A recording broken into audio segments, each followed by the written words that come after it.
भैया क्या शुभ नाम है और कौन सी ग्राम सभा है? सबसे पहले सर मैं आप सभी लोगों को नमस्कार करना चाहूँगा। और सर मेरा नाम विक्रम शंकर तिवारी है।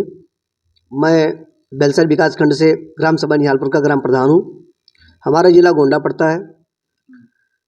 सर ये ग्राम सभा जो निहालपुर है, ये पूरे उत्तर प्रदेश में मुझे लगता है कि सबसे छोटी ग्राम सभा है। विकास का कार्य इस बार काफ़ी हुआ है, क्योंकि विधायक जी ने मेरी बड़ी मदद की है, बहुत मदद किया उन्होंने। हमारे यहाँ पर एक पंचायत भवन बना, स्कूल की बाउंड्री बनी, राशन की दुकान बनवाया गया। तो सर काम काफ़ी हुआ। लेकिन सर एक समस्या इस ग्राम सभा की सबसे बड़ी है। वो समस्या ये है कि इस ग्राम सभा का बजट जो है 6.5 लाख 7 लाख रुपए के करीब में है, जो कि केयर टेकर यहाँ पे हैं, पंचायत सहायक हैं, ग्राम प्रधान हैं। तो सर जो पैसे हैं वो वेतन में करीब 2-2.25 लाख रुपए चले जाते हैं। तो 4-4.5 लाख रुपए बचते हैं। सर ग्राम सभा का विकास होना इतने पैसे से संभव नहीं है। आपके आने पर आज मुझे एक बड़ी खुशी हुई कि आज आपसे वार्ता हो रही है, मुझे अपनी बात को रखने का मौका भी मिल गया। सर ग्राम सभा में बजट जो होना चाहिए कम से कम 15-20 लाख रुपए का, जो कि छोटी ग्राम सभा में नामुमकिन है प्रतिवर्ष होना।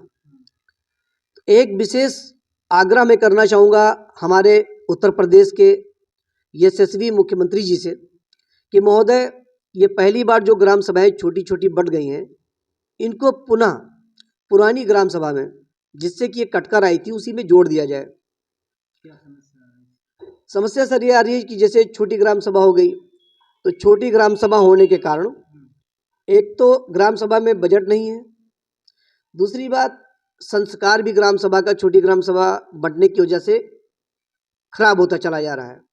जैसे पहले लोगों के मन में एक मानवता रहती थी, ग्राम सभा जब बटी तो एक मानवता थी कि छोटा बड़ा सब मिलकर चलते थे, कोई छोटा नहीं था, कोई बड़ा नहीं था, सब सम्मिलित होकर सम्मान से चलते थे। अब हर व्यक्ति के मन में एक तरीके का अहंकार आ जाता है। जब ग्राम सभा छोटी होती है तो सब तो एक तो अपने आप को प्रधान बनने लगते हैं।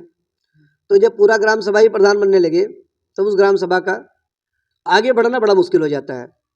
योगी जी ने एक बहुत बढ़िया नियम बनाया कि कई ग्राम सभाएं जोड़कर उन्होंने नगर पंचायत कर दिया। बहुत सुंदर काम किया, काफ़ी बजट भी आ रहा है, जगह जगह पर अच्छा कार्य भी हो रहा है। इसी तरीके से जो छोटी ग्राम सभाएं बटी हैं, अगर इनको पुरानी ग्राम सभा में फिर से जोड़ दिया जाए, जैसे कि हमारे यहाँ पर इस वक्त वोटर जो हैं मात्र 700 हैं, जिसमें से कि 70-80 वोटर ऐसे हैं कि या तो मृतक हो चुके हैं या तो उनका दोबारा नाम चढ़ा हुआ है।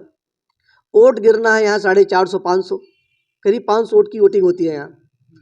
तो एक तरीके से 500 वोटिंग किसी गांव में हो रही है, तो 300 वोटर अगर कोई वोट जाके खरीद लेता है कोई प्रधान, तो धर्म का और सत्य की जीत नहीं होगी, अधर्मी की जीत हो जाएगी। भाई 300 वोट किसी के लिए भी बहुत आसान बात हो जाएगी। तो सबसे ज़्यादा जरूरी क्या है, धर्म की स्थापना के लिए, सत्य की स्थापना के लिए और कानून की स्थापना के लिए कम से कम एक ग्राम सभा में 1000 वोटर का होना बहुत जरूरी है।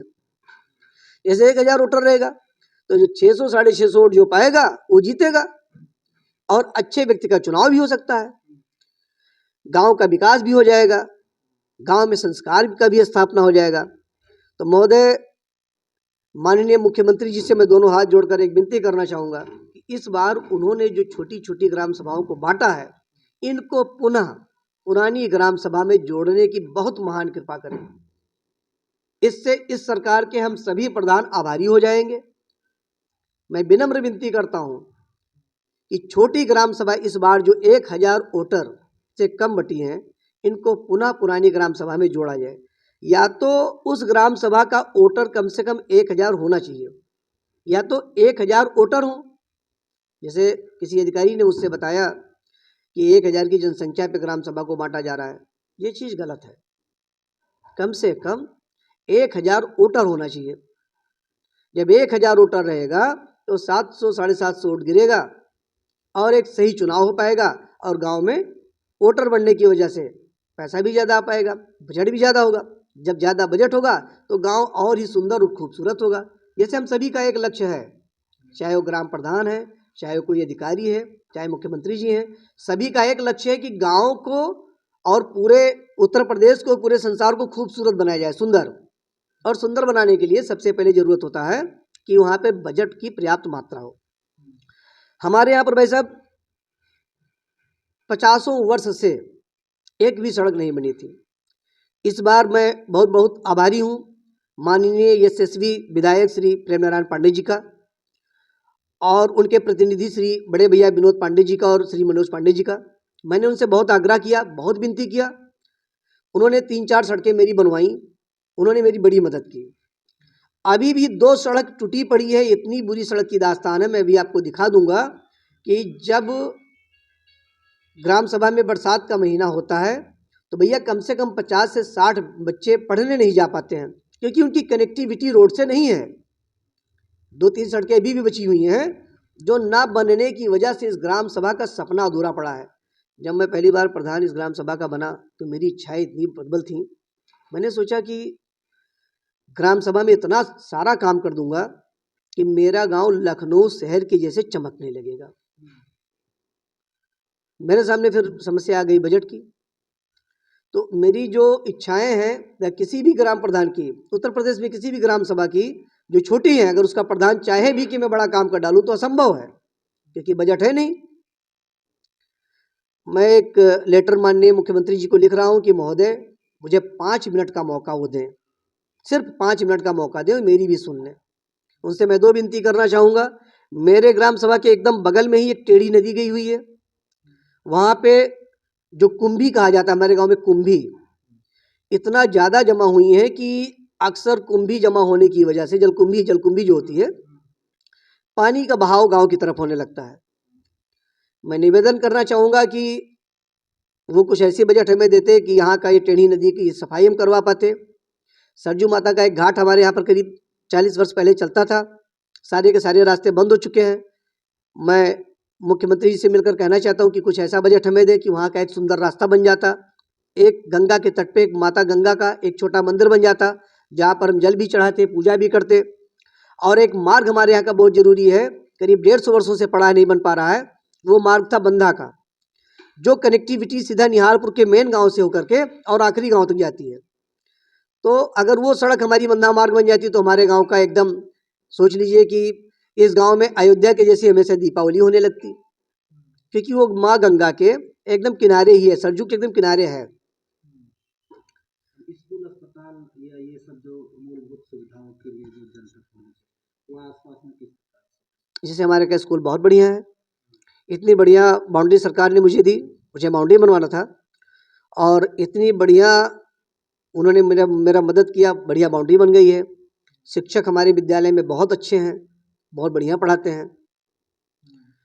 पंचायत भवन हमारे यहाँ का बन गया है, बहुत ही बढ़िया कार्य हुआ है। अस्पताल की मैं मांग कर रहा हूँ, अस्पताल मैंने सोचा था छोटा अस्पताल कोई बन जाएगा गाँव में, और आज बेरात किसी को कोई समस्या होगी तो ये दवा हो जाएगी। अभी मुझे नहीं मिल पाया। अभी मूलभूत की एक बहुत बड़ी व्यवस्था थी, वह बहुत बड़ी मुझे आवश्यकता है, एक तो सड़क की और दूसरी यहाँ पर एक अंत्येष्टि स्थल की। ग्राम सभा में अगर बात की जाए आवास की, पक्के आवास कितने और कच्चे आवास कितने? पक्के आवास करीब मान के चलिए कि यहाँ पर 60% बने हुए हैं, 40% अभी बेहद गरीब हैं, 40% आवास बनने हैं। नया नाम मांगा जा रहा है, मैं उसमें नाम दे रहा हूँ।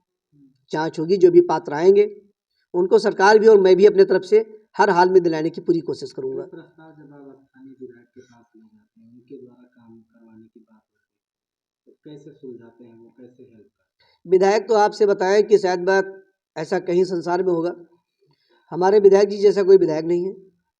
रात को 12 बजे भी मैं फ़ोन करता हूं तो वो मिलते हैं, सुबह 5 बजे भी फ़ोन करूंगा तो भी वो मिलेंगे।